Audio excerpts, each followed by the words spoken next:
pointed out, this is to train us to get ready to go to full war and sleepwalk us into it, that we're all Hitler and we're anti-Semites and we're evil and we've got to be censored. And there are certainly some people that, yeah, I'm telling you, that's where the pro-Israel crowd lost us. Instead of actually debating, they just want to tell us, oh, you hate Israel, or oh, you just hate, or you hate Jews. And it's like, no, we don't. We're commenting, or we're honestly condemning the Israeli government. Not all Jews, not all Israelis, but the Israeli government and their military actions that they are dedicated to in Gaza and Lebanon. That's all we're doing.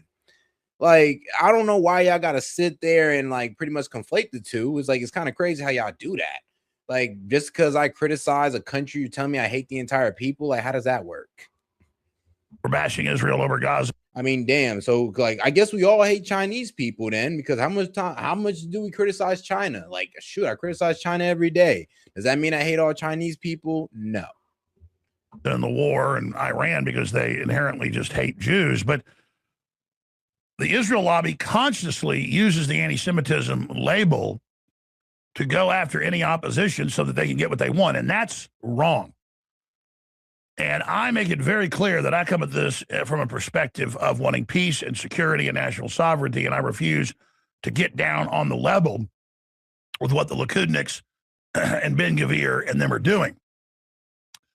And so many people, when Israel attacks them, decide to go whole hog against Jews in general, and then that plays into the clash of civilizations paradigm, the divide and conquer that these different organizations and cold-blooded groups want.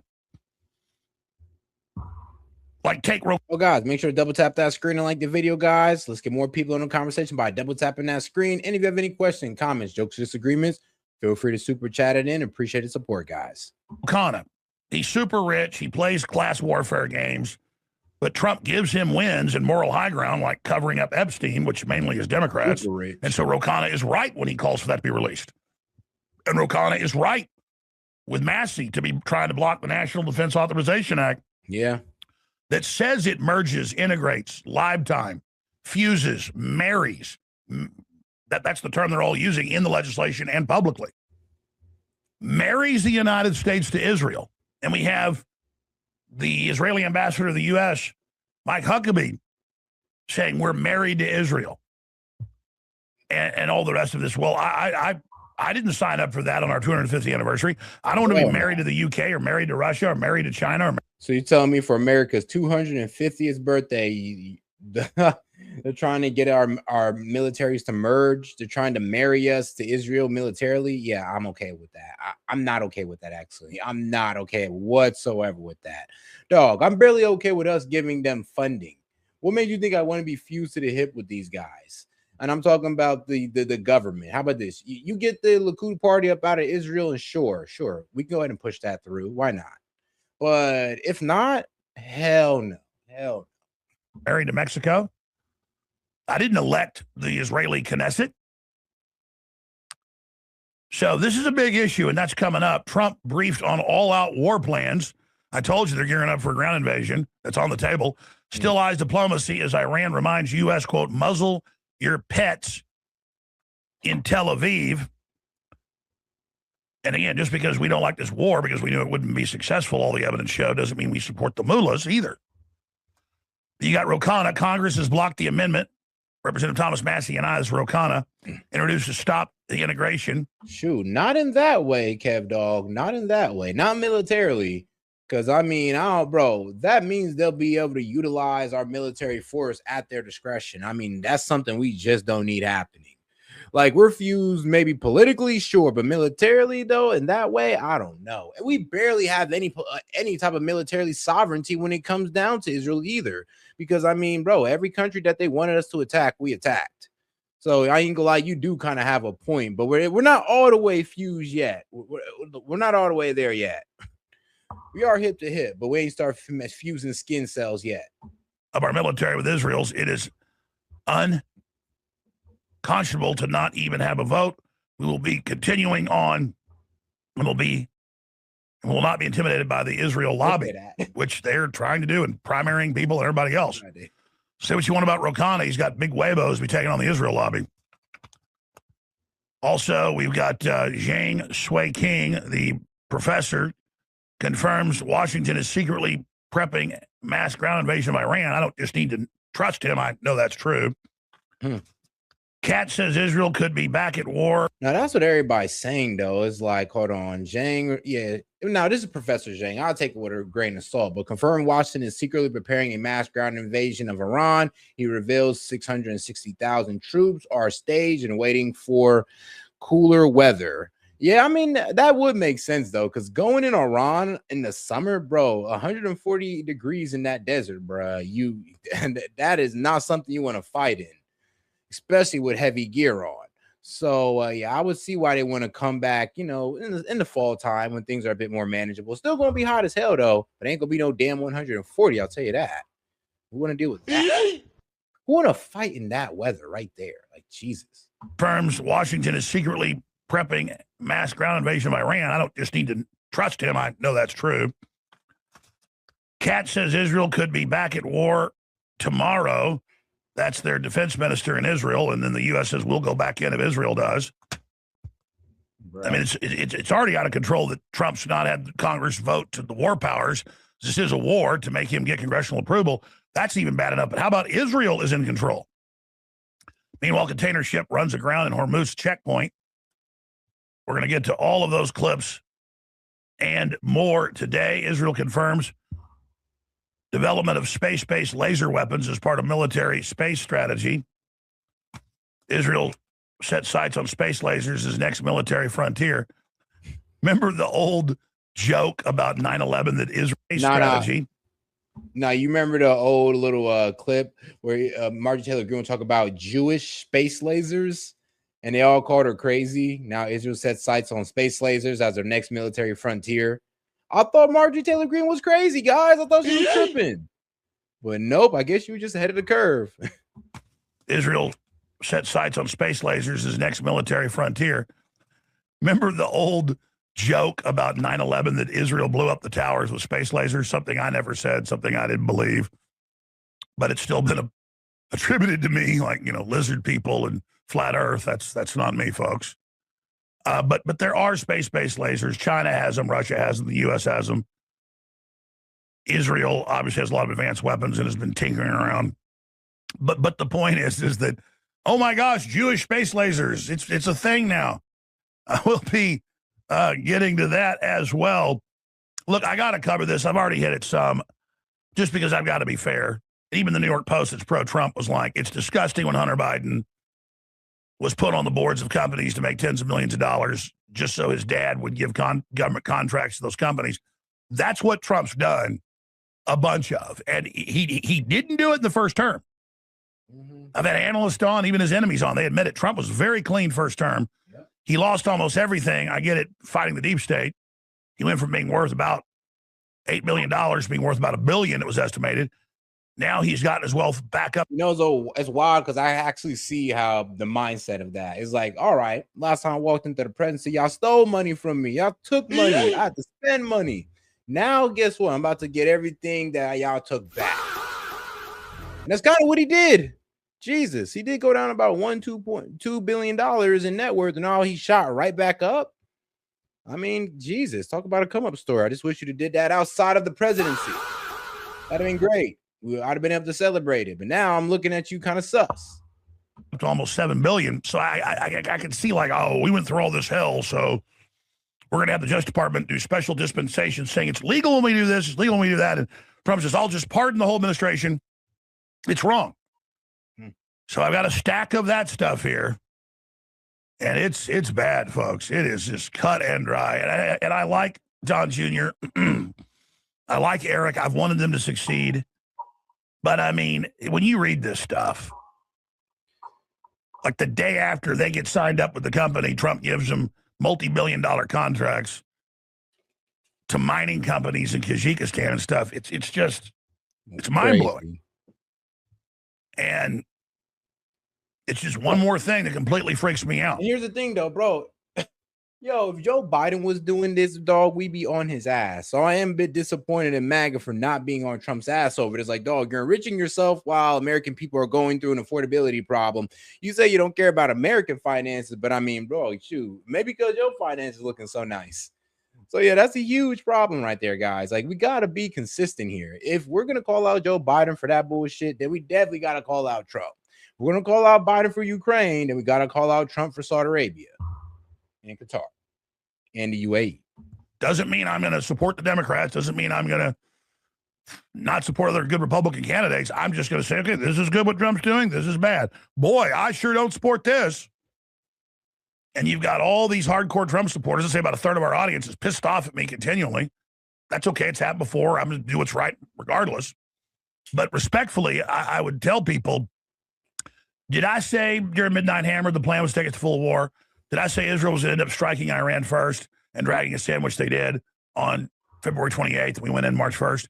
Did I say that the mullahs wouldn't fall, that they closed the strait and it would destroy the recovery and create massive inflation? I don't know. Midnight Hammer was a bit weird to me because, like, bro, we telegraphed it. Like, we telegraphed that strike, acting like Iran wasn't going to move their enrichment, not enrichment, but to move their enriched uranium, which they did, by the way. So it is kind of crazy how we were sitting here. Well, how everybody was sitting there after Midnight Hammer, thinking that we obliterated their nuclear capability. Me, I said that we didn't, but everybody was saying, "Oh, no, you're being negative. You don't know our military might." And I just shut the fuck up after that. But now as time moved on and proving me right, I was like, bro, what did I tell you? It was like, bro, we telegraphed that strike. Of course, it was able to move their uranium. Like, duh. And I mean, let's be honest. If we did obliterate it, then why the hell are we fear mongering on it? Was I right? Did I say that Israel would start bombing Lebanon and Iran to kill a peace deal, which they said they would do, which they did? And now Trump says they better watch it. They better appreciate him. Netanyahu being president wasn't for him. Everybody hates Israel now because of Netanyahu and the vice president. That's what I've been saying, word for word. But I'm low IQ because I said it months before the president. I'm fried because I was right. And still, Tulsi's. Oh, and shout out AJ for sending the gift. She sent press F for 10 jewels. Appreciate the support, sis. Shout out AJ. Like I said, guys, you can send gifts as well. And if you want any question, comment, joke, or disagreement read out loud, you can go ahead and send in a super chat. Appreciate the support, sis. Bad because she told him. The chairman of the Joint Chiefs is bad because he told him. Joe Kent is bad. We're bad because we were right. And we said Amy Coney Barrett is a big neocon leftist. Trump, don't do it. I had Bob Barnes on a bunch of the time. That 30% of the audience was like, it's trillion D chess. You're an idiot. And now Trump says she's horrible. See, I was right again. I could just all day. I was right. I was right. I was right. I was right. Because I study all of this stuff. And honestly, I just went with pattern recognition. I'm just like, every time we go into the Middle East, it never really works out for us. We end up spending billions of dollars. We lose American soldiers and we never truly get our way. Maybe we should stay out of the Middle East. It's just pattern recognition. And it's kind of insane to keep on trying something. It is the definition actually of insanity to keep on trying something and expecting different results. So I'm gonna be real with you. You didn't need to really pull no geopolitical knowledge. You didn't even need to pull military knowledge. You just need to realize, like, or have some type of pattern recognition, guys. Like, we keep doing this, we keep getting this result. I'm sorry, but just because it's Trump doesn't mean we're going to get a different result, guys. You were pretty insane to think that. I'm on with Eric Bolling. I think he's a smart guy, nice guy, really good at economics. Love his show. Friends with him for a long time. Even back when he was at Fox. And I'm on his show the other day, and he's like, Alex, can I get you to not hate Israel? Israel's not that bad. And I'm just like, I'm against the leadership of Israel dragging us into war. I'm not anti-Israel. I'm anti the leadership running our country. It's foreign policy and trying to control our domestic policy. He goes, well, I actually agree with you on that. And so's my wife, who's Jewish, and a lot of my Jewish friends. Oh, yeah. Every former Mossad head. And for those of you that just hate Israel and foam at the mouth about it all day, attribute every bad weather to them or whatever. When you approach it from Jews are all evil, kill them all and all this stuff, it feeds into what the ultra-Zionist lobby wants of persecution against Jews to get them all on board with the most extreme radical perspectives. Like, bro, they're literally trying to convince Jewish people that, they hate you. They want to kill you. Why? Like, why? Oh, because they disagree with Israel. And I would hope that, Jewish people are pretty damn smart. So it's kind of crazy. It's just like, how can you not see through this? But then again, I guess when your emotions are all in it, man, I guess your IQ points go down by like 40. And that just seems to be what's happening. It's like they just can't rationally think about it to where they're going like, oh, you don't hate me, you just hate those Jews that are running the country of Israel. Yeah, not all Jews, just those, that group. Just because I don't like that group of Jews don't mean I hate all Jews. Just like the Zionists made a deal with Hitler to let no Jews get out around the world. They actually lobbied the dude. I don't like the KKK. Does that mean I hate all white people? Like, come on now. Like, what are y'all saying? Jews couldn't get out to the U.S. They asked Roosevelt not to. That's public knowledge back at the time. So the Jews could only go to Israel, and then a bunch of rich Jews with Hitler would rob the Jews. This is famous stuff. There's best-selling books on it, congressional hearings on it. And then a lot of times the wealthy and middle-class Jews would give all their money to the Jewish groups, the Zionists that would give it to the Nazis, part of it, and then they would double-cross them and just kill them. Like Madeleine Albright's dad, that was her specialty, was robbing rich Jews. And finally, the Nazis double-crossed him in early 45, and he fled to Serbia with her as a young child. My point is that you got to think second, third, fourth order stuff here. And everybody's tried to dumb it down to either you're for the Muslims or you're for Israel. Yep. Oh, really? Well, what Muslims am I for or against? UAE, Qatar, Saudi Arabia, Egypt, Muslim Brotherhood. Now, that is wild, though. They do try to say, oh, you're just a Muslim lover. I'm like, you know what?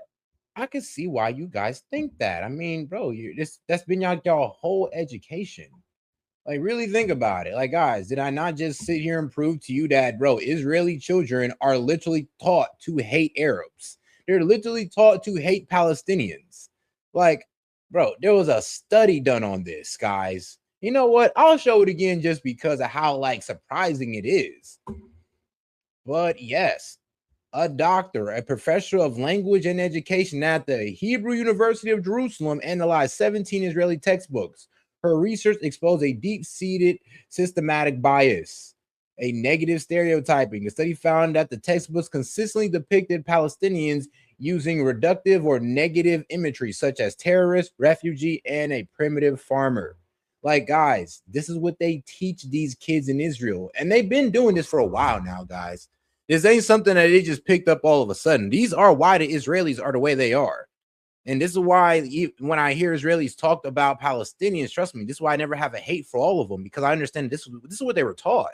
I'm sorry, but if you were taught to hate like Jews, Muslims, black or white people since day one of your schooling, bro, you're going to hate those people. And you're going to do it like it's normal, because that's what's been like in your life. They were teaching you to hate like it was normal since kindergarten.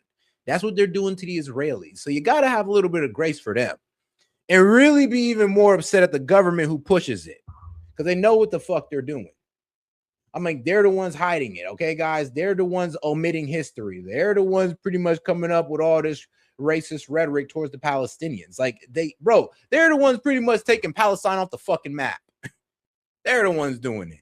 Not your average Israeli citizen, but the government. And they've been doing it for a while now. I mean, they've been trying to honestly feed this hatred of Arabs to the Israeli people so they can constantly push them into war, constantly have them in fear. And even when these guys get into wars that isn't in the best interest of the Israeli people still back it up, because remember, they've been fear-mongered, or they've been taught to hate Arabs. So anytime Israel gets into an Arab country, bro, they're feeling like their government is doing God's work, when really their government is just putting them in danger and pretty much going to cause further blowback on them. I mean, that's how October 7th happened. But hey, nobody ain't willing to hear the truth though, like that, apparently. All right, guys, let's get back to our guy Alex Jones. The Shiites, I mean, you guys that try to dumb it down to that even know the different groups and different countries and different sub-blocks, Shiite, Sunni? No. Do you know Saudi Arabia is basically since 2012 in a Cold War with Qatar?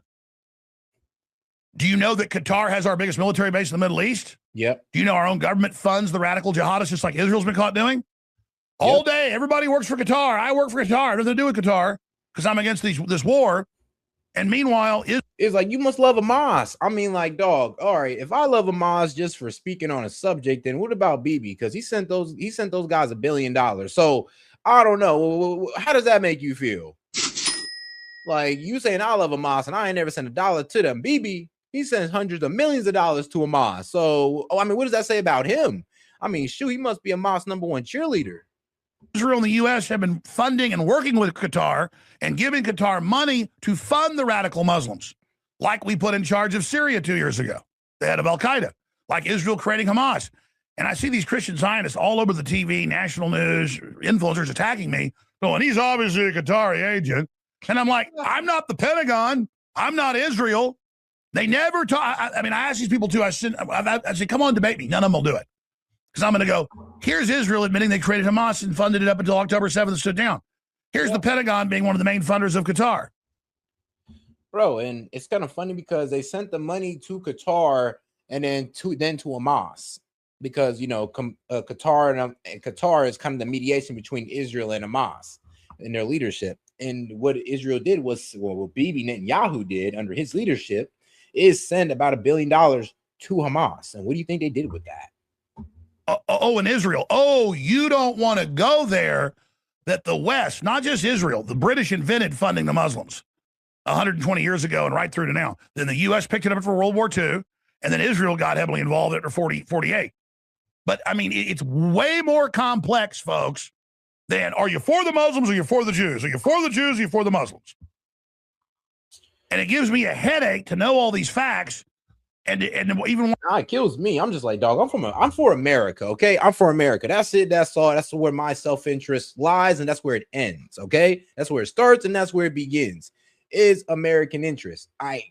Trust me, I don't really care that much about Muslims. I just defend Muslims because I see the propaganda push against them to push us into constant war in the Middle East. And I know Muslims, they're not trying to take over the entire world. They're not trying to take over the United States. Maybe you can find that small group, sure, but to say that's all Muslims is asinine. Watch politicians on TV don't even know it. And the people perish for lack of knowledge. So I said that's coming up. I got some video clips. I want to get into that. But the ground invasion being planned, absolute disaster. They fired the head of the army because he told Trump that he wouldn't do it. You need 200,000 troops just to take the Strait of Hormuz. You'd need 1 million probably to take Iran. You'd have to move in with artillery and it would take years. And you just have to move across the country and flatten everything. Guys, square miles, how many square miles is Gaza? And then how many square miles is, look up, how many square miles is Iran? And then how many square miles is Gaza? Took Israel a couple years to get control of Gaza and a lot of dead troops and probably $50 million of weapons dropped. So how many square miles is Gaza versus how many square miles is Iran? And Iran is even worse per square mile than Gaza. Gaza Strip is 140 square miles, 363 square kilometers, all right? Now, because it's 140 square miles. And how many square miles is Iran? And then divide that in to that. A circle of mountains around it. Iran is 636,000 square miles, 336,372. 336,372. Roughly the size of square miles. Yeah, roughly the size of Alaska. 1,600,000. Hey, and a lot of people don't notice, but Alaska is our biggest state, by the way. It's not Texas, it's Alaska. 148,000 square kilometers. So Iran is 4,500 times larger. Let's pull up a topography map of Iran for folks that don't understand this. Just type in topography map Iran. Average mountain, last time I looked it up, 9,000 feet. Bruv. Biggins. The average mountain? So not their peak mountain, not the big dog mountain, but their smallest mountain is about 9,000 feet. Yeah, that's a problem. And that's on their east and the west side. No, never mind. And well, those are the two biggest mountains on their east and the west side. But they do have like smaller mountain ranges along their coast as well. It's just like, God damn. I'm just telling you, bro. The terrain for Iran is terrible when it comes to ground invasion. I'm not gonna lie, the terrain is perfect for them because it's like the ultimate protection. They got like literally a natural shield with those big ass mountains and a mountain range that goes along the coast, and then they got the Caspian Sea at the top. It's like, bro, it's a literal nature born fortress. Okay, nature made that. They got some 15, 16, 17,000. We got two big ass oceans. They got two big ass mountains. 1,000-foot mountains. The whole thing is ringed with mountains, so nobody can ever take it over. Yep. And it's armed to the teeth everywhere with conventional weapons. Oh yeah, and there's a underground missile city. So AKA there is missiles like launch pads or missile launch sites inside of mountains, underground in the desert of Iran. This is one of the main reasons why we cannot completely decimate their missile capability, is because a lot of it resides underground. So if you think Vietnam was a problem, because the Iranians aren't going to give up, you can kill all their leaders. They're parallel construction. They're not vertically integrated. And this is what the Pentagon told Trump. How do I know all this? Because I study it. How many people live in Iran? 93 million. How many times bigger than Iraq is it? 3 times. Have we ever been at war with them? Yeah. We funded a 7-year proxy war, the Iran-Iraq war. We killed over 2 million of them. We spent in U.S. numbers today about $400 billion on them. Yeah, you want to invade that? Oh, you see down there on the bottom right here? You see right there? You know what that is? That's the Strait of Hormuz. 3,000 foot sheer cliff walls straight up, sand beaches, tiny beaches, and then mountains that are 5,000-6,000. That's what I'm saying. Like, do you see that treacherous terrain? Like, bro, that shit look terrible. And like I said, 2 big ass mountain ranges on the to the east and to the west. You can't really invade, bro. It's like you can't really invade Iran without them seeing you coming. And just to get over here in Tehran, you got to go through these big ass mountain ranges, and it's even on the north. And then, of course, they got the Caspian Sea right up here. So it's just like, yeah, it's cooked. This is why Saddam Hussein couldn't make it into Iran. He got stuck over here in the south corner. It's like, how can you do it when you got to fight these guys plus make it over the mountains in scorching heat, by the way? I mean, bro, like I said, this is why a ground invasion on Iran would be a damn near a suicide mission. Like, just the terrain is just not it. And here's the thing. I'm looking at the map here, and terrain is worse than I thought. Feet tall, all around it, with thousands of pieces of artillery and missiles, 18 miles across, unstoppable, can sink any ship anytime they want with just conventional weapons. And sure, we'll blow up their weapons. They've just got 100 to 1 on us. They just... Yep. And, let me go ahead and bring this up too, so you guys truly understand. I really want this to sink in. How Iran built hundreds of underground missile cities inside of mountains. Inside the goddamn mountains, bro. And you see how much mountains is there, right? You see how much damn mountains they got. So think about it. For every mountain, think about 1 or 2 missile launching sites. That's what we're dealing with here. Ballistic missiles somewhere beneath the mountains of Iran. Right now, at this very moment, thousands of ballistic missiles are sitting in tunnels carved 500 meters deep into solid rock.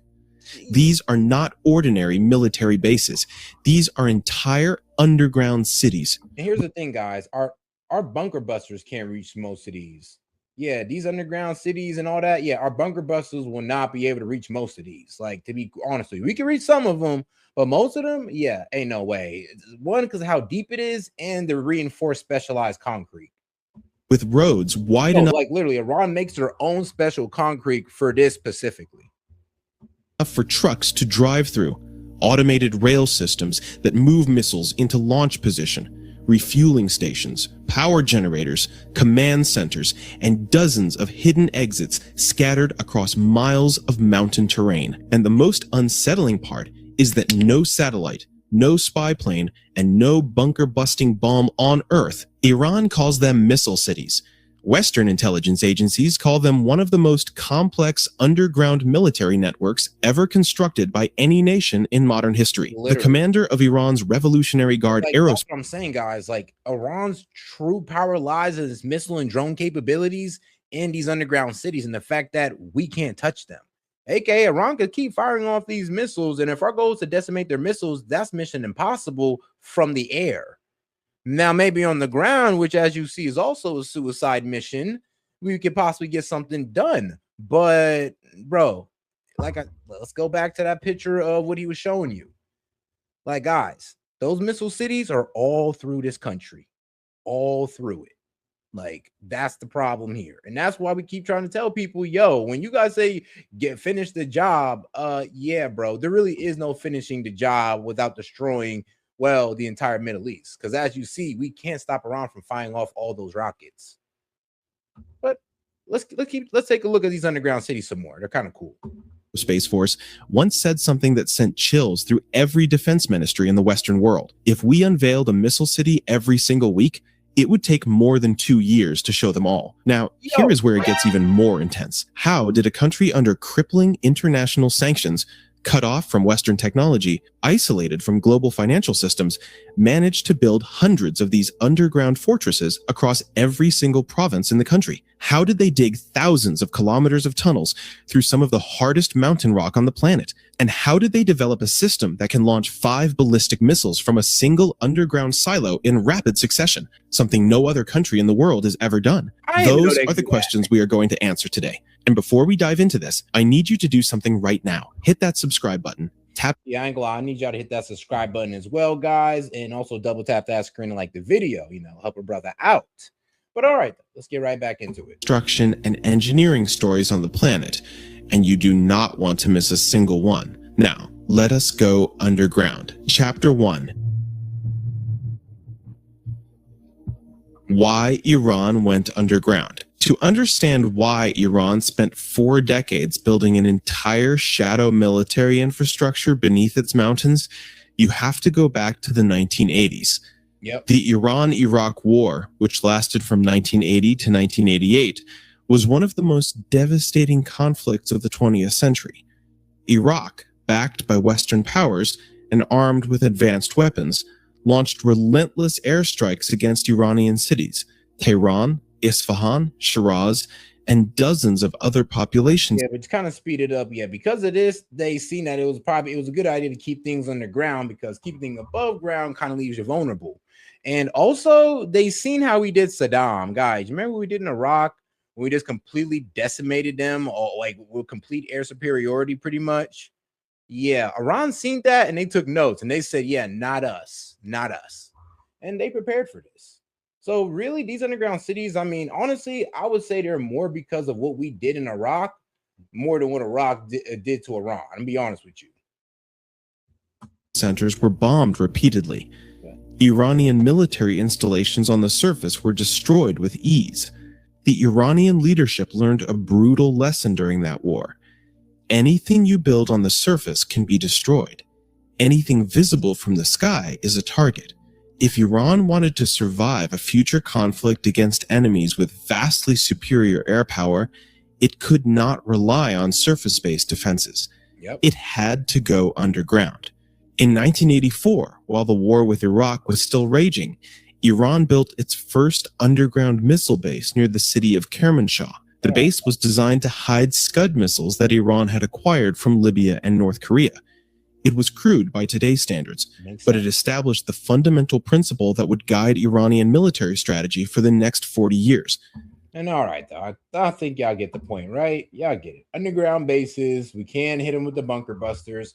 Here's the problem. Even if we nuke Iran, that's still not going to solve the problem. And they'll still be able to fire off missiles. Yeah, even if we nuke them. I mean, bro, don't you think they thought about that? They thought about us nuking them. And they said, just in case, underground bases, and we'll just start firing off rockets all into the Gulf regions. And it will just take the whole global economy with us. Trust me. I mean, everybody got a contingency plan for a doomsday scenario, believe it or not. Fire artillery at a couple ships. They run off. The artillery's blown up. And the team with that has 20 pieces of artillery themselves. They fire another artillery. We blow it up with a $10 million missile. See that? Yeah, that's a death trap right there. That's what I'm saying. How do you deal with that? Because remember, bro, Saddam, this man got stuck right here. Like, bro couldn't even make it, like, bro, like, I don't know, like, damn, bro, can you get past a mountain? No, he got stuck right here where it's a little bit green. He could not get past those mountains, and the Iranians successfully held his ass right there. And, like, he gained really no real ground. And it's because of this insane terrain that Iran has. See all those areas, hundreds and hundreds of miles of mountains in front of them? That's where their cities are, boys and girls. You see that? You see all those cities that are up in the mountains? And then their main cities are at the entrance to the gorges to the mountains? That's a death trap. The Army said, you basically can't take it. They said, if we nuked them with 100 nukes and killed everybody, then we'd win. Yeah. Yeah. Yeah, like 100 nukes, knock out every city, all the infrastructure, and just completely flatten the city and turn it glowing green. Yeah, that's how you win. But I'm just like, also we once again be throwing away the entire Middle East because the nuclear fallout would be crazy. And then we'll be the total pariah of the entire planet. All right, I'm going to get to these clips. I'm going to move away from Israel then because I've got Trump and the birthright citizenship. He's got legislation, but the Republican Senate says they're not going to pass it, just like the SAVE Act. But they got a bunch of legislation introduced that will end the birthright citizenship, the anchor babies. That's good news. We got to put heat on these traitors. Kev, I don't know about that one, dog. I don't know about that. I mean, bro, come on now. I don't know. People want to say that, Kamala would have never gotten us into this. Remember, Kamala said it out loud. She said that she would take on Iran out loud. That's all I do say. You can't sit there and say that, oh, no, like if we voted left, we wouldn't have got this. No, if you voted left, shoot, you might have got it sooner. That's the problem. You actually might have got this sooner. Or even worse, Kamala might have put boots on the ground on Russia, a nuclear power. I mean, you see how war hungry like the Democrats were for Russia. And then you see what Kamala came out and said that, Iran is one of our biggest threats. Trump ain't say that during his campaign speech, even though that would have been him being honest, but Kamala did. So like I said, you can't really say that, especially since she was out there expressing how Iran was just this, our top op. And honestly, not really. Nah, Iran is not really our top op. We make them our top op, just like NATO makes Russia their top op. You got all this demonization of America on the 250th anniversary. On the 250th anniversary.